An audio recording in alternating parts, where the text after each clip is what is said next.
এ তো আমার ex husband, কিন্তু আমার এক্স হাজব্যান্ড আমার কোম্পানিতে কি করে? আমার এক্স হাজব্যান্ড আমার অফিসে সিকিউরিটি গার্ডের চাকরি করে? বিষয়টা আমার কাছে কেন জানি রহস্যজনক মনে হচ্ছে। আর ওর শরীরে এত আঘাতের চিহ্ন কেন? না না না, বিষয়টা আমার জানতেই হবে। ওর শরীরে এত আঘাতের চিহ্ন কি করে আসলো? আমার সামনে আমার হাজব্যান্ডকে আমার স্টাফ মারবে, এটা আমি কখনোই সহ্য করতে পারবো না। এই, কথা বলছিস? কথা বলছিস? ম্যাম, ওর কথা একদম বিশ্বাস করবে না। ও সত্যি সত্যি 30 টা চুরি করছে। আমি দেখছি ব্যাপারটা। দেখুন, আপনি ওই অফিসের স্টাফ, উনি ওই অফিসের স্টাফ। আপনি ওনাকে এইভাবে মারতে পারেন না, ঠিক আছে? আপনি আপনার কাজটা দেখুন, আর এখানে কি হচ্ছে সেটা আমি দেখে নেব। যান এখান থেকে আপনি। এনিওয়েজ, আপনি বলুন তো, আপনাকে ওরা এইভাবে মারধর করছে কেন? আপনি কি করেছেন? ম্যাডাম ম্যাডাম বিশ্বাস করুন ম্যাডাম, ম্যাডাম আমি মাত্র 2 দিন হচ্ছে এখানে জয়েন করেছি, তাও আবার সিকিউরিটি গার্ডে। ম্যাডাম বিশ্বাস করেন, নিচের থেকে না রড চুরি হয়ে গেছে। ম্যাডাম আমি কোনো কিছু জানি না ম্যাডাম, আমাকে ওরা চোর বানিয়ে দেখেন খুব মারছে ম্যাডাম, মেরে আপনার সামনে নিয়ে আসে ম্যাডাম। আমি বিশ্বাস করেন ম্যাডাম, আমি চুরি করিনি ম্যাডাম। আচ্ছা, এই ব্যাপারটা আমি পরে দেখছি, কিন্তু আমার না আপনাকে খুব চিনা চিনা লাগছে। আপনার নাম শাকিল না? জি ম্যাডাম, ম্যাডাম আমি আমি শাকিল, কিন্তু আপনি আমাকে চিনলেন কিভাবে? আপনার ওয়াইফ সাইমা, আমি তার বান্ধবী। আপনার বাসা তো উত্তরাতে। ও আচ্ছা আচ্ছা আচ্ছা, আপনি আমার স্ত্রী সাইমার ফ্রেন্ড বলতেছেন? হ্যাঁ ম্যাডাম, আমার বাসা উত্তরাতে। ম্যাডাম এখন তো আর উত্তরাতে আমার বাসাটা নাই ম্যাডাম। আচ্ছা, উত্তরাতে থাকেন না? তাহলে এখন কোথায় থাকেন আপনি? ম্যাডাম আমি তো 2 দিন হলো এই কোম্পানিতে জয়েন করেছি, তাও আবার সিকিউরিটি গার্ডের। আমি ওই নিচেই ঘুমাই ম্যাডাম, আমার থাকার মতো এখন কোনো জায়গা নেই ম্যাডাম। কি বলেন, আপনি এখন এখানে সিকিউরিটি রুমে থাকেন? আচ্ছা, আমি তো জানতাম আপনার ঢাকাতে দুটো ফ্যাক্টরি আছে, আপনার নিজস্ব কয়েকটা বাড়ি আছে, আপনার নিজস্ব গাড়ি আছে, আপনার আরো অনেকগুলো বাইরে বিজনেস ছিল, এত টাকা পয়সা ছিল। এত কিছু থাকার পরও আপনি এখন এই অবস্থা কেন? কিভাবে, আমি কি জানতে পারি? ম্যাডাম সেগুলো তো অনেক কথা ম্যাডাম, আসলে আমি এইসব কথা এখন আমি আপনার সামনে বলতে চাচ্ছি না ম্যাডাম। আমি এখন ম্যাডাম আসি তাহলে। এই দাঁড়ান দাঁড়ান দাঁড়ান দাঁড়ান, আপনি যদি কিছু মনে না করেন তাহলে আমি আপনার লাইফের ব্যাপারে সবগুলো কথা জানতে চাই। দেখুন, আমি তো আপনার ফ্রেন্ডের ওয়াইফ, আমরা পূর্ব পরিচিত। আমি যদি আপনাকে কোনো রকম সাহায্য করতে পারি, বা আমার খুব কিউরিওসিটি হচ্ছে আপনার এই ব্যাপারগুলো জানতে। ম্যাডাম আপনি যেহেতু এতই অনুরোধ করতেছেন তাহলে শুনুন। ম্যাডাম আমার এক সময় ঢাকাতে 2টা ফ্যাক্টরি ছিল, আমার ঢাকাতে 5টা বাড়ি ছিল, আমার গাড়ি বাড়ি অর্থ সম্পদ টাকা পয়সা কোনো জিনিসের আমার অভাব ছিল না। আমার না সুখ যে জিনিসটা আছে না, এই সুখেরও অভাব ছিল না। আমি যাকে ভালোবেসে বিয়ে করেছিলাম, সাইমা আপনার বান্ধবী, তাকে না আমি আমার জীবনের ছাড়াও বেশি ভালোবাসতাম ম্যাডাম। মানে আপনি শুনছেন কিনা আমি জানি না ম্যাডাম, সে হয়তো বা তার বান্ধবী হিসেবে আপনার সামনে অনেক গল্প করেছে। ওই যে সুখের কথা বললাম না, এই সুখ নামক যে জিনিসটা না, এই জিনিসটা আমার কপালে না বেশি দিন ছোঁয়নি ম্যাডাম। আসলে দুঃখের কথা কি বলবো, কষ্টের কথা কি বলবো ম্যাডাম। আরে আরে শাকিল সাহেব, আপনি সব কি বলছেন? আমি না আপনার কথা কিছুই বুঝতে পারছি না। আপনি আমাকে একটু খুলে বলবেন ব্যাপারটা? আপনি তো সাইমার কথা বললেন, আসলে সাইমা আমাকে অনেক বেশি ভালোবাসতো। আমি না আমি কখনো বুঝতে পারিনি যে সাইমা আমাকে এত বেশি ভালোবাসে ম্যাডাম। ম্যাডাম আমিও না সাইমাকে অনেক বেশি ভালোবাসতাম। কি যে কি হয়ে গেল আমার জীবনে, কি একটা তোফান আসলো আমার জীবনে, কি থেকে কি যে হয়ে গেল ম্যাডাম আমার জীবনে, আসলে আমি নিজেই কিছু জানি না ম্যাডাম। ম্যাডাম আপনি যেহেতু এত আগ্রহ করে আমার কথাগুলো শুনতে চাচ্ছেন, তাহলে শুনুন ম্যাডাম। আপনার বান্ধবী সাইমা, সাইমাকে আমি ভালোবেসে বিয়ে করেছিলাম, তাকে না আমি আমার জীবনের ছাড়া বেশি ভালোবাসতাম ম্যাডাম। আমি না আমি না ভুলে গিয়েছিলাম যে সাইমা আমার স্ত্রী। আমি না একটা মেয়ের ভালোবাসার ফাঁদে পড়ে গিয়েছিলাম। ওই মেয়ের ভালোবাসার ফাঁদে পড়ে ম্যাডাম আমার সব অর্থ সম্পদ টাকা পয়সা সব কিছু আমার প্রেমের ফাঁদে পেলে আমার কাছ থেকে লিখে নিয়ে আমাকে না জেলে ঢুকিয়ে দিয়েছিল। ম্যাডাম আপনি জানেন না ম্যাডাম, ওই মেয়েটা আমার জীবনটা পুরো তেজপাতা করে দিয়েছে, আমাকে ধনী থেকে রাস্তার ফকির বানিয়ে দিয়েছে ম্যাডাম। ম্যাডাম আপনি তো হয়তো বা শুনেছেন ম্যাডাম, এই দেশে সব থেকে শিল্পপতি ছিলাম আমি একজন। ম্যাডাম আমি 2 হাত দিয়ে কোটি কোটি টাকা আমি ইনকাম করেছি। ম্যাডাম, এই ঢাকা শহরে যদি একবার কেউ শুনেছে যে শাকিল চৌধুরী ফ্যাক্টরি এটা, তাহলে আগে তাকে এক্সপোজ করেছে বা আগে তাকে সম্মান করেছে ম্যাডাম। আর আজকে সব কিছু হারিয়ে আজকে আমি আপনার কোম্পানিতেই সামান্য সিকিউরিটি গার্ডের চাকরি করি। তা হবার হয়েছে 2 দিন। আপনি জানেন না ম্যাডাম, আপনাদের ফ্যাক্টরি যে সিকিউরিটি গার্ডের যে রুমটা আছে এই রুমেই আমি থাকি। মাত্র 2 দিন হলো আমি এখানে জয়েন করেছি ম্যাডাম। আর আজকে আমি আপনাদের কোম্পানিতে চোর হয়েছি ম্যাডাম। আজকে দেখেন আমার শরীরে মারির দাগগুলো দেখেন না ম্যাডাম, কি মারছে ম্যাডাম। বিশ্বাস করেন ম্যাডাম, আমি এই রড এগুলো আমি চুরি করি নাই ম্যাডাম। কারণ কি জানেন, আমি যা ইনকাম করি তা যেন 3 বেলা 3 মুঠো ডাল ভাত খেয়ে বেঁচে থাকতে পারি। আর আমি আমার সাইমার অপেক্ষায় থাকি। কিন্তু আল্লাহ পাক হয়তো বা সাইমাকে আমার কপালে লিখে রাখি নাই।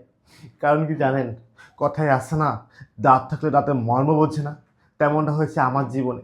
সাইমা যখন আমার জীবনে ছিল না, তখন আমি সাইমাকে কখনো না ভালোবাসার সম্মানটা দিতাম না, অবহেলা করতাম।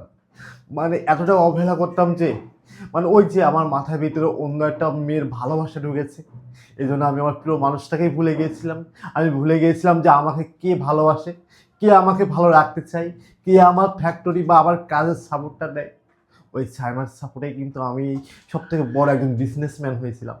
আর যখনই আমি ধনী হয়েছি তখনই আমি আগে আমার সাইমাকে ডাস্টবিনে ছুঁড়ে ফেলে দিয়েছি। আসলে এটা আমি অনেক বড় পাপ করেছি, অনেক বড় গুনাহ করেছি। এই পাপের সাজা আল্লাহ পাক আজও পর্যন্ত আমাকে দিচ্ছে। জানেন কতটা নিচে নামিয়ে দিয়েছে আল্লাহ পাক, যে আজকে চোর হতে হয়েছে, আজকে আমাকে চোর অপবাদ নিতে হয়েছে। এবার বুঝতে পেরেছেন আল্লাহ কতটা সাজা আমাকে দিচ্ছে, আর কতটা গুনাহ আমি করেছি, কতটা অন্যায় আমি করেছি। আমি সাইমার সাথে অনেক অন্যায় করেছি বলে ম্যাডাম, আমি যে মেয়েটাকে ভালোবেসে বিয়ে করেছিলাম, আজ সাইমাকে ডিভোর্স দিয়েছিলাম, জানেন ওই মেয়েটা আমাকে কতটা ফাঁদে ফেলেছে, কতটা ব্রেনের সাথে আমার সাথে খেলা করেছে। আজকে তার ফাঁদে যদি আমি না পড়তাম, তাহলে আজকে আমার রাস্তার ফকির হতো না। আজকে আমার এত কোটি কোটি টাকা আমার হাত থেকে অন্য হাতে চলে যেত না। আমার ফ্যাক্টরি আজকে অন্য মানুষের হাতে। আজকে আমার এত গাড়ি বাড়ি অর্থ সম্পদ। জানেন ম্যাডাম, যে মানুষটার পকেটে লক্ষ লক্ষ টাকা পড়ে থাকতো, সেই মানুষটার পকেটে মাত্র 10টা টাকা আছে।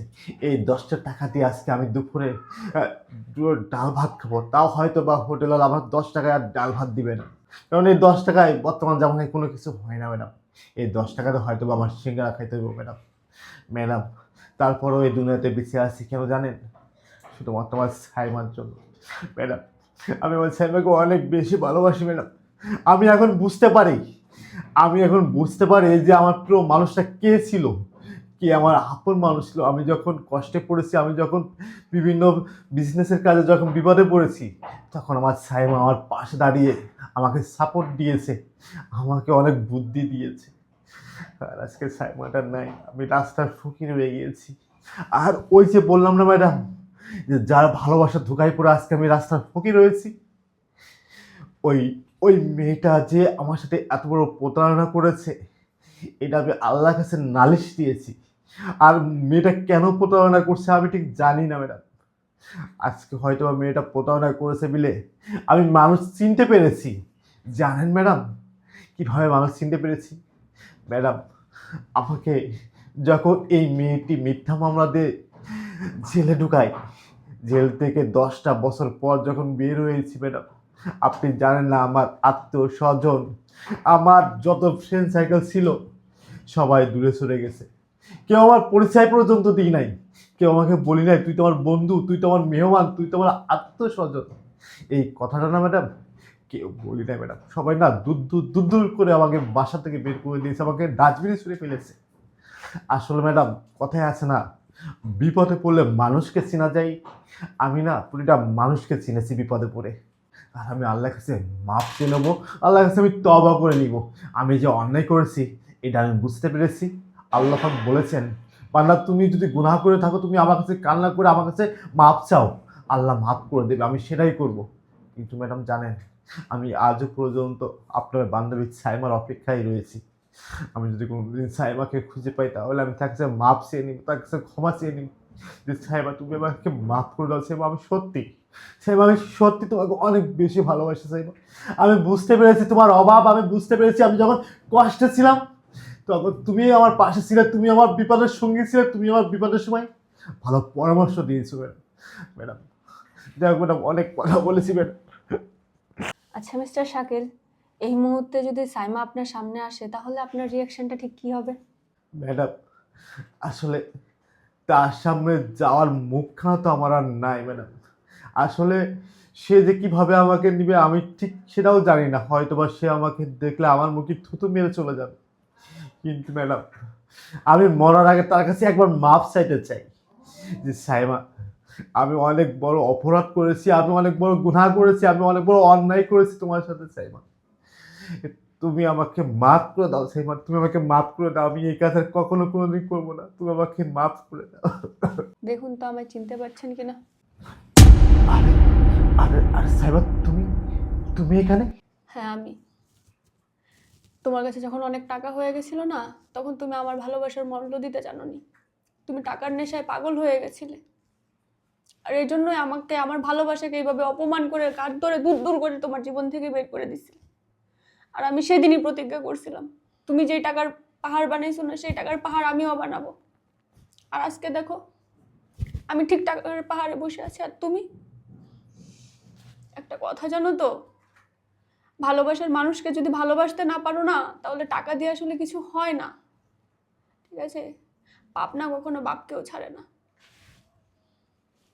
আমি যেদিন তোমার বাড়ি থেকে বেরিয়ে আসি না, সেদিনই আমি সিদ্ধান্ত নিই যে জীবনে একটাবার তোমার সাথে আমি দেখা করব। আর এই কথাগুলো আমি বলবো তোমায়। তুমি আমার ভালোবাসার মূল্য দিতে পারোনি, আমার কাছে আজকে তুমি মাপ চেয়েও মাপ পাবা না। তোমাকে ক্ষমা করা মানে আমার ভালোবাসার অসম্মান করা শাকিল। আমার ভালোবাসার কি কমতি ছিল, কি কমতি রেখেছিলাম আমি? আমি কোনো কমতি রাখিনি শাকিল। তোমার সব ভালো মন্দ আমি দেখেছি শাকিল, আমি তোমার সবসময় তোমার পাশে ছিলাম শাকিল। কিন্তু তুমি দুটো টাকা পয়সা আসতেই তুমি আমায় ভুলে গেছো, তুমি অন্য মেয়েতে মত্ত হয়েছো। আমার পক্ষে আর সম্ভব না তোমাকে মাফ করা। সাবেদ সাহেব, ওনাকে এই মুহূর্তে এখান থেকে বের করে দিন। এই আপনি বের হয়ে যান, বের হয়ে যান বলছি। ম্যাম আপনি এইভাবে কান্না করছেন কেন? এক কাজ করেন, আসেন বাসায় চলেন, আমরা বাসায় চলে একটা যাই। কথা কি জানেন তো, এই মানুষটার না কখনো আমি খারাপ চাইনি, আমি আজও চাই না। আমি এখনো উপরওয়ালার কাছে দোয়া করি এই মানুষটা যাতে ভালো থাকে। কিন্তু একটা কথা কি, ভালোবাসলে না সবসময় সবাইকে ক্ষমা করতে হয় না।